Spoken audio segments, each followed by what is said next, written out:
لو انت مريض سكر وبتعاني ان انا مش عارف اعمل طبق صحي متوازن وبتكون قلقان وخايف ان سكر الدم يرتفع بعد الاكل، هساعدك النهارده ب5 حروف.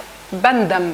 ايوه، كلمة بندم عمرك ما هتنسى ابدا كلمة بندم دي، وتقول بندم يا جماعة ان انا ما عرفتش ال5 حروف دول قبل كده، وانا تعمدت ان انا اعمل لها تركيبة علشان تعلق في ذهنك وفي عقلك.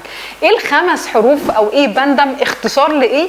علشان بيها نفهم ان ال5 حروف دول هيساعدوك تعمل طبق صحي متوازن، وكمان مش هنرفع سكر الدم ايفن حتى لو واكل نشويات.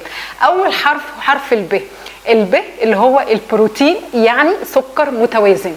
يعني ب تساوي بروتين، بروتين يساوي سكر متوازن. ده اول حرف. تاني حرف الالف. الياف. الياف بتساوي احساس بالشبع، هنبطأ من افراغ المعدة، فبالتالي مش هنرفع السكر مرة واحدة. يبقى ده تاني حرف. تالت حرف النون اللي انت بتخاف منها، النشويات. نشويات بتساوي طاقة، فبالتالي لما انا هتعلم اختار نوع النشويات هبدأ ساعتها ادي الطاقة اللي جسمي محتاجها. دوت حرف النون. الحرف اللي بعد كده ايه؟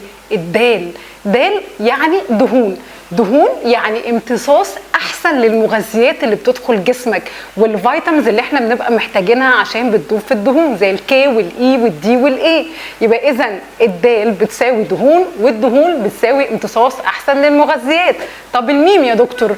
الميم يعني مشي، والمشي يعني حركه، والحركه يعني بركه، وبالتالي مش هنرفع سكر الدم بعد الوجبه بتاعتنا. يعني لو انا عايزه الخص ال5 حروف بندم، بندم تبقى مكونات الطبق بتاعي فيها ال4 حروف الاولانيين، وبعد ما تاكل الاكله بتاعتك لازم نطبق الميم اللي هو المشي. فلو جيت هديك مثال لطبق صحي متوازن لمريض السكر، هيبقى عباره عن ايه؟ لازم نحط البروتين، ونحط الالياف بتاعتنا، ونحط الدهون، ونحط النشويات طبقا للحصص بتاعتك. طب انا مش عارف الحصص بتاعتي، يبقى امسك الطبق بتاعك اقسمه نص وربعين، يعني ربع وربع وهنا نص. النص ده يبقى فيه الخضار وفيه الالياف اللي هتديني احساس الشبع وتبطئ لي من افراغ المعده، وبالتالي سكر الدم عمره ما يرتفع مره واحده.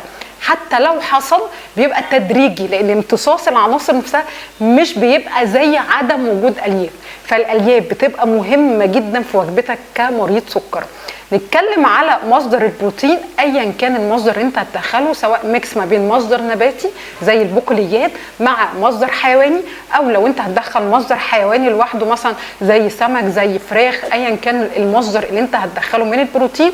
ويجي الربع اللي بعد كده اللي هو النشويات، ويكون من افضل الحاجات اللي انا بحبها دايما الرز البسمتي من 3 ل6 معالق لو انت مش عارف الحصص بتاعتك. وبكده يبقى احنا عملنا طبق صحي، وعرفنا ان بندم عمري ما هندم ابدا ان انا اعمل الطبق بتاعي بالطريقه دي. ولو عجبتك الفكره اكتبوا لي تحت في الكومنتات، ولو انتوا اوريدي بتطبقوا الطبق الصحي المتوازن ادوني برده فيدباك تحت. ولو انت اول مره تسمعني يبقى لازم تتابع بدايه جديده، واستنوني الحلقه الجايه. ولو استفدت من الحلقه ابعتها لاي حد ممكن يستفيد منها، واشوفكم دايما على خير، والسلام عليكم ورحمه الله وبركاته.